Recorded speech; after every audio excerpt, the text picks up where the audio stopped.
Irsa Presiden Prabowo Subianto bertemu Wakil Ketua DPR sekaligus Ketua Harian DPP Gerindra Sufmi Dasko Ahmad. Pertemuan Prabowo dan Dasko digelar tertutup di Istana Kepresidenan. Foto keduanya diunggah di akun Instagram Sekretaris Kabinet pada Rabu sore. Pertemuan ini disebut sebagai pertemuan pertama yang diungkap ke publik sejak akhir Agustus lalu.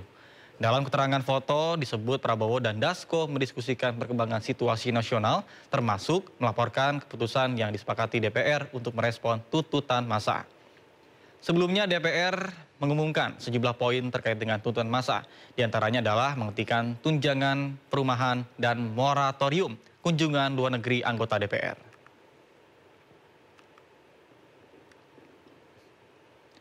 Presiden Prabowo Subianto berkunjung ke Sekolah Rakyat Menengah Atas di Jakarta Selatan.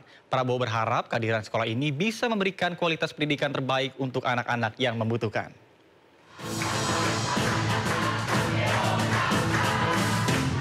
Presiden Prabowo Subianto meninjau sekolah rakyat didampingi oleh Sekretaris Kabinet Teddy Indrawijaya, Menteri Sosial Saifullah Yusuf, dan Muhammad Nuh. Hingga kini sudah ada 100 sekolah rakyat yang beroperasi dan akan bertambah menjadi 165 sekolah rakyat pada bulan Oktober mendatang. Saat meninjau sekolah ini, Presiden Prabowo berharap fasilitas yang dimiliki sekolah bisa menunjang pendidikan anak-anak secara maksimal. Prabowo bangga melihat para siswa yang sekolah di tempat ini memiliki prestasi yang baik. Prabowo berkomitmen untuk terus menambah jumlah sekolah rakyat setiap tahunnya. Tahun ini kita harapkan 330.000 sekolah akan dapat. November 10 saya dapat laporan, November 10 100.000 sekolah akan dapat. Sekarang baru 10.000.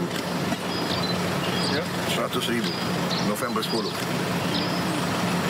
Tahun depan kita tambah satu sekolah 3 layar. Idealnya nanti satu kelas 1 layar. Pemerintah berkomitmen menambah sekolah rakyat dengan target 500 sekolah rakyat setiap tahunnya. Dari Jakarta, Tim Liputan iNews melaporkan. Pemirsa, Wakil Ketua Umum Kamar Dagang dan Industri Kadin Indonesia, Andi Yuslim Patawari, memberikan orasi di Kampus Politeknik Pertanian Negeri Pangkep, Sulawesi Selatan. Orasi ilmiah di hadapan mahasiswa dan sivitas kampus ini menjadi bagian dari puncak peringatan Disnatalis ke-37 Politeknik Pertanian Negeri Pangkep. Wakil Ketua Umum Kadin Indonesia Andi Yuslim Patawari menghadiri rapat senat terbuka dan perayaan Disnatalis ke-37 Politeknik Pertanian Negeri Pangkep. Pria yang juga menjabat sebagai PLT Sekjen Partai Perindo ini menyampaikan orasi ilmiah bertema Bersatu Berdampak Poli Pangkep Maju.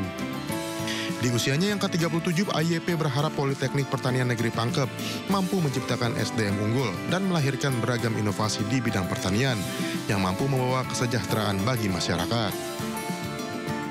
Harapan kami dari Kadin Indonesia, Politeknik Pangkep ini melahirkan inovasi, gagasan, temuan-temuan baru, novelty dalam ilmu pengetahuan yang harapannya ini bisa diaplikasikan kepada masyarakat.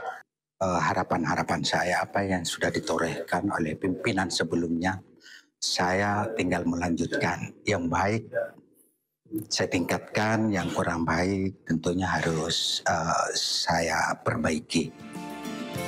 Kegiatan ini turut mendapat antusiasme dari para mahasiswa yang diharapkan dapat memotivasi dan memberikan pengalaman bagi kemajuan sektor pertanian di Indonesia. Poli Pangkep kedepannya tentunya lebih bisa mengupgrade dirinya, tentunya dengan visi dan misinya untuk menjadi Indonesia Emas 2045 yang tidak hanya skalanya skala nasional, tetapi juga bisa skala internasional. AYP juga berharap Politeknik Pertanian Negeri Pangkep harus terus meningkatkan kualitas sumber daya manusia dan menjadi kampus yang mampu bersaing di tingkat nasional hingga internasional. Dari Kabupaten Pangkep, Sulawesi Selatan, Udin Syahrudin, iNews melaporkan. Isu kenaikan tarif parkir di ibu kota hingga Rp30.000 per jam ditanggapi serius Gubernur DKI Jakarta Pramono Anung. Dirinya menyatakan belum ada rencana untuk menaikkan tarif dan saat ini Pemprov DKI juga baru mengkaji terkait dengan sistem parkir.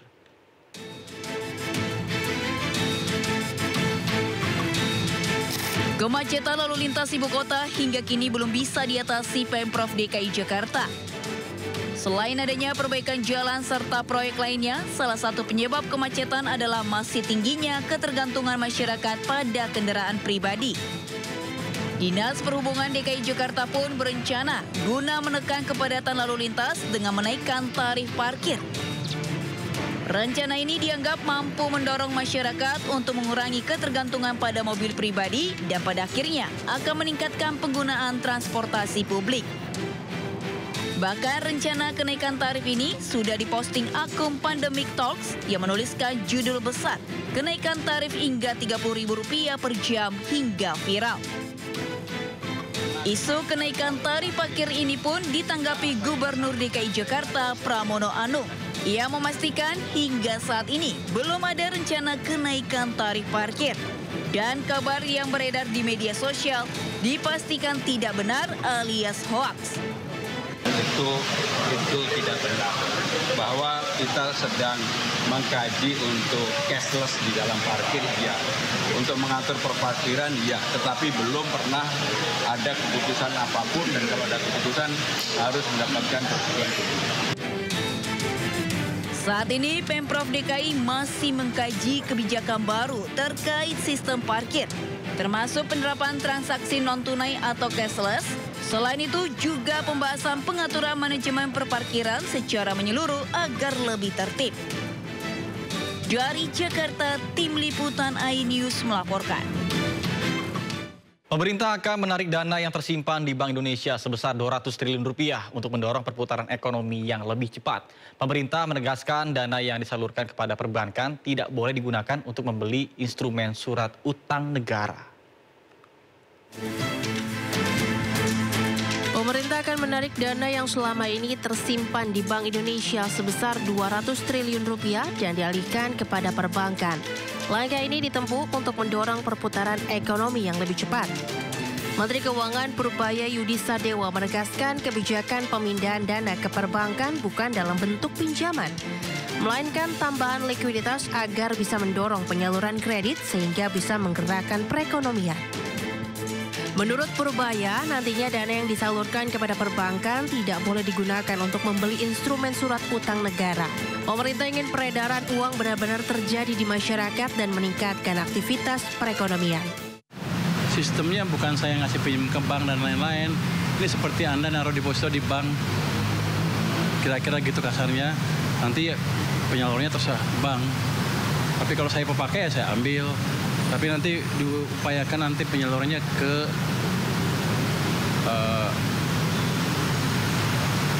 bukan dibelikan sun lagi, atau satu lagi tidak, saya lupa, sun, dan kita minta ke BI tidak diserap uangnya. Jadi uangnya betul-betul ada di sistem perekonomian sehingga ekonominya bisa jalan. Purbaya meyakini kebijakan ini tidak akan memicu inflasi. Ekonomi Indonesia masih di bawah potensinya yang diperkirakan sebesar 6,5% sehingga dengan realisasi sekarang, artinya masih ada ruang untuk ekonomi tumbuh lebih tinggi.